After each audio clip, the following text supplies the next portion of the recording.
আমি আমার স্ত্রী সহ আমরা বাথরুমে লুকিয়ে যাই। অনেকক্ষণ ছিলাম, প্রায় 5 ঘন্টা। প্রথমত তাদেরকে আমার ওয়াইফ সেই বাথরুমের মুখে দাঁড়িয়ে বারবার বলছিল যে আমি অসুস্থ, এ কথা বলে তাদের ফিরিয়ে দিচ্ছে। তারপরে 7-8 জন ছেলে ঢুকলো। তার খুবই আক্রমণাত্মক দৃষ্টিভঙ্গি, মনোভঙ্গি নিয়ে। তখন হঠাৎ তারা আমার দিকে তাকায়। আমার দিকে তাকিয়ে, আপনি ম্যাচে চলে গেল, আপনি জাননি কেন? আমি কিছু বলছিলাম। তারপরে ছেলেদের মধ্যে কি ভাবের উদয় হয়েছে জানি না, তারা আমাকে বলে আপনার ছবি তুলবো। তারপর আমার ছবি তুলতে শুরু করলো, সেলফি নিচ্ছিল, ছবি তুলছিল। এরা ছাত্ররা অনেকে আমাকে চেনে তো, কি কারণে তারা তখন আক্রমণাত্মক যে মনোভাবটা ছিল সেটা নিমেষে শীতল হয়ে গেল।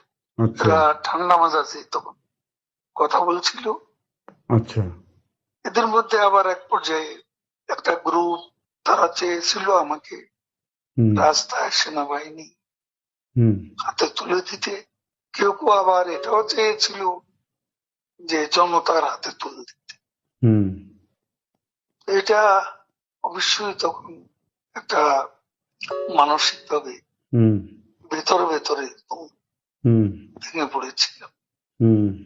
এরপর এরা এদের একটা শার্ট, এদের ওই ব্যাজ, লাল পতাকা শোভিত ব্যাজ লাগিয়ে, আবার কালো একটা মুখে একটা মাস্ক দিয়ে আমাকে হাঁটতে হাঁটতে সংসদ এলাকা থেকে বড় রাস্তা, গণভবন অভিমুখী রাস্তা, ওখানে নিয়ে যায়।